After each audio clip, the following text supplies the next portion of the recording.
Hey, what is up, everyone? Welcome back to the Life from This podcast. The beginning of the year can feel like a struggle, especially coming off of some of the auction season that you go through during the winter, just before the end of the year. If you're like me, you're probably craving to see some new vintage watches that are being offered by auction houses, and kind of trying to get as much as you can about watches, because I don't know, I think you start the year off in a pretty optimistic point. You set goals for yourself from a collector's perspective, or you start exploring different things related to watches, and auction houses are a good place to sort of like consume that information. And you get a lot of excitement after the December auction season for the major auction houses. And unfortunately it's not really auction season right now for watches. But I wanted to go over some of the online auctions, or some of the auctions that have taken place or are going to be taking place by some of the major auction houses like Sotheby's, Phillips, Antiquorum, Christie's. Because there are actually some pretty cool watches that are being sold, even though it's not sort of like the fully fledged auction season for watches right now. So I'm going to discuss a couple of the auctions that are taking place right now, or just have taken place. And some of the watches that I think are pretty interesting,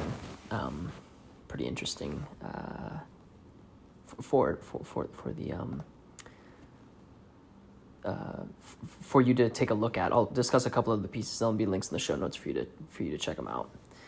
So if we start off with Sotheby's is actually hosting a fine watches auction. They've got one taking place in Hong Kong and one taking place in London, and they're featuring some pretty cool watches. These are all online, so you actually can bid if you'd like. The one in Hong Kong features a lot of modern Patek Philippe watches, but they've also got some modern Audemars Piguet, some Royal Oak Daytonas, some dates, some pretty cool pieces that they've sort of curated for this online auction. It is taking place right now. It ends February 1st, so feel free to place your bids if you'd like to within the next couple of days. There wasn't a ton that stood out for me in the Hong Kong auction, but I really loved the London auction that they're hosting right now. This one is taking place, I believe it ends on February 8th, and there are some really cool pieces that I've featured on the Life on the Wrist Instagram that really sparked my interest. The first one is lot number 4. It's a Patek Philippe reference 533. They've nicknamed it the General. It's from 1937, and if you don't know, the reference 533 is a yellow gold, or this version is a yellow gold chronograph with the really cool sector dial. It's historically significant because it belonged to Major General Thomas North, and was used during his service in the Second World War. And it's coming from it's being offered by the original family of the original owner, which I think is pretty significant in the grand scheme of things. So you've got a pretty historic piece for this individual, but also what stories this watch could probably tell. There, in Sotheby's sort of catalog notes, they describe how North was a veteran of the Battle of the Somme in the First World War, as part of the 11th Engineers, and a general of artillery during the Second World War. So you're looking at a really historic watch that was on the wrist of someone who was part of historical events of really the world. Another piece I featured recently was a Patek Philippe Calatrava reference 2526. It's a yellow gold first series of this 2526 with an enamel dial from 1954. Beautiful double P crown, great looking 35 millimeter case, and a rare Calatrava that a lot of people are after. Obviously, with an enamel dial makes it even more significant. The last watch I thought was really cool from this auction was a reference 6062, which is a piece that many people are trying to get their hands on, which is it's a yellow gold triple calendar watch with moon phase at 6 o'clock from Rolex, which is pretty rare to get. 1953 was when it was manufactured. 36 millimeters. It's such a sought after piece because there were very few of these that were produced. It was originally launched about 5 years after the first Datejust and debuted at Baselworld in 1950. They were produced in 3 metals: yellow gold, stainless steel, and pink gold. The reference was only produced for 3 years. It's believed that there are about 225 of these that were produced. Rarity is definitely an understatement.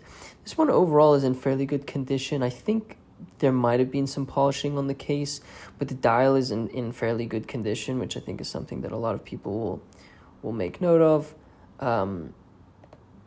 If you take a look at the case, there's a little bit of oxidation around the crown, but overall the watch looks really, really strong. Moving forward to to Philips. Philips hosted a single-owner online auction of some incredibly, there were 11 FP Journe watches that were sold between the 13th and 20th of January of this month in Hong Kong. These pieces range from, really you're getting some of the most significant FP Journes and sought-after FP Journes that collectors really, really love. Everything from the Quantième Perpétuel, you have Sonnerie, you've got Chronograph, a Tourbillon, some really significant FP Journe watches in this single owner auction. I'm not going to speak about one individual one. I will just put a link to the auction so you can take a look at the pieces, but I highly recommend you taking a look. FP Journe continues to get a lot of popularity, and I think it's going to continue to get even more in 2023. It was interesting. I saw on Bloomberg that there was an article written about MB&F, and as you know, I'm a massive fan of MB&F, have been for many, many years. But I think independent watches are going to blow up even more this year. I think during the pandemic, they really became very popular, but I do believe that these brands are going to continue to get the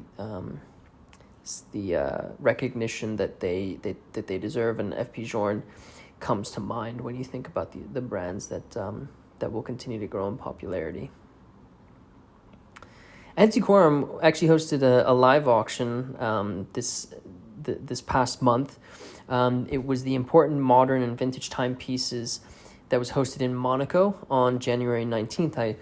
I was able to watch it. I wasn't in Monaco, but I was able to watch it, and it was tons of fun. Really kind of varied lots that they had during this auction.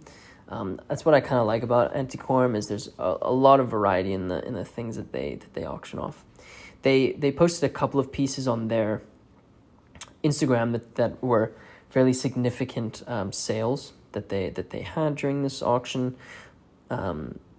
But I'll put a link to the auction itself so you can see all the lots, and then links to the pieces that I'm going to speak about. But just to give you a variety, lot number 1 was unsigned 3 cabinet miniatures in enamel, which I think speaks to the breadth of this.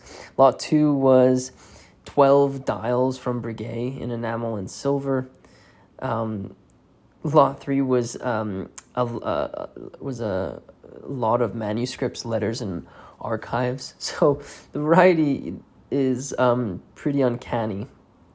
But some of the watches that they featured on their site was this Audemars Piguet reference 4275 BC, which was a Royal Oak self-winding date in 18-karat white gold with diamonds. It's described as an 18-karat white gold and diamond set self-winding tonneau-shaped gentleman's water-resistant watch with a caseback screw downs with 8 screws. It had 11 diamond set indices, excluding the 3 o'clock because you have a date function there. And if you look at the bracelet, you have this. The bracelet is set with 302 brilliant cut diamonds, and this is obviously a rarity to behold. The watch ended up selling for, and I'll get the correct price here. It was estimated between 100 and 200,000 euros. It sold for 122,000 euros. So a pretty good result for this watch, and one of the watches that they featured on their site.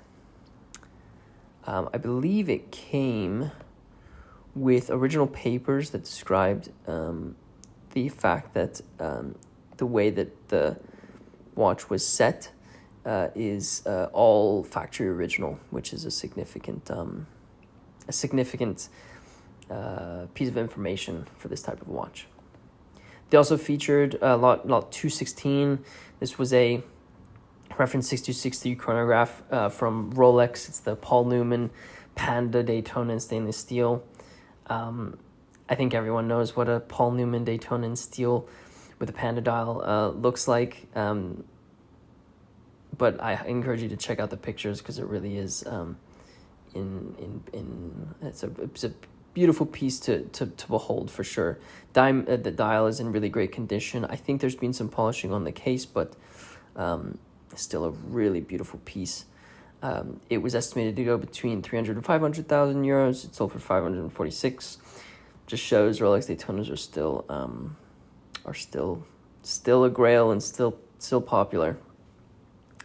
The last lot I wanted to chat about from Antiquorum in Monaco was lot 226. This was reference 6236 chronograph.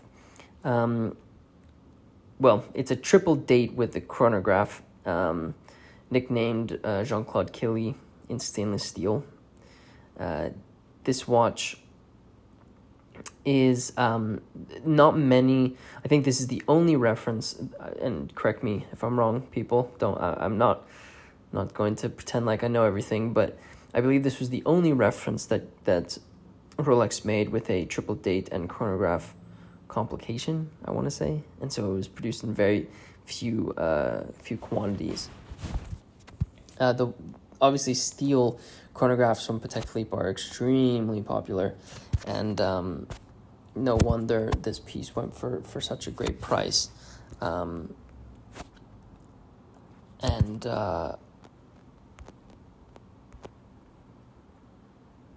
Okay, I've got the information. I didn't want to be wrong on the podcast.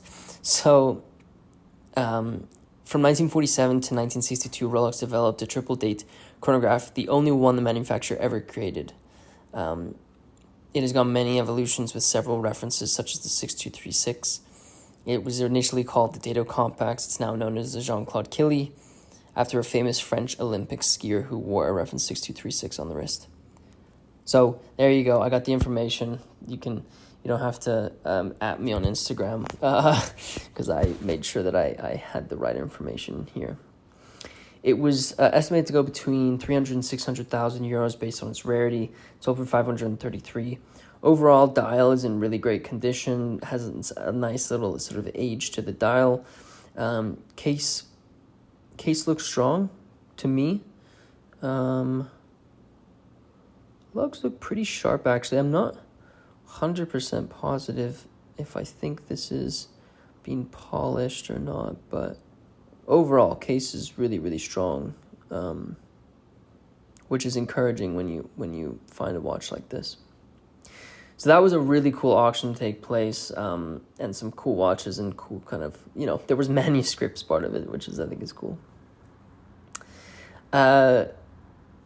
Christie's actually I don't think they've had any auctions taking place yet, but they do have one auction on their calendar, which is the Watches Online, the Geneva edit.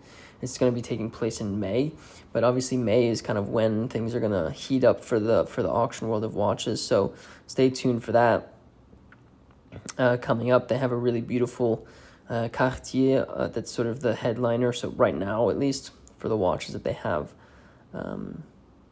up for sale. So I'll put a link in the show notes just to their calendar so you can check it out.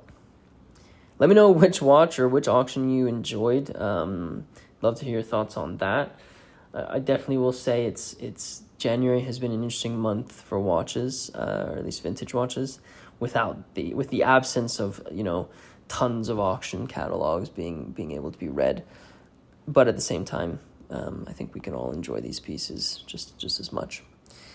If you are new to the podcast, be sure to subscribe and share this with a friend who might be interested in a watch podcast.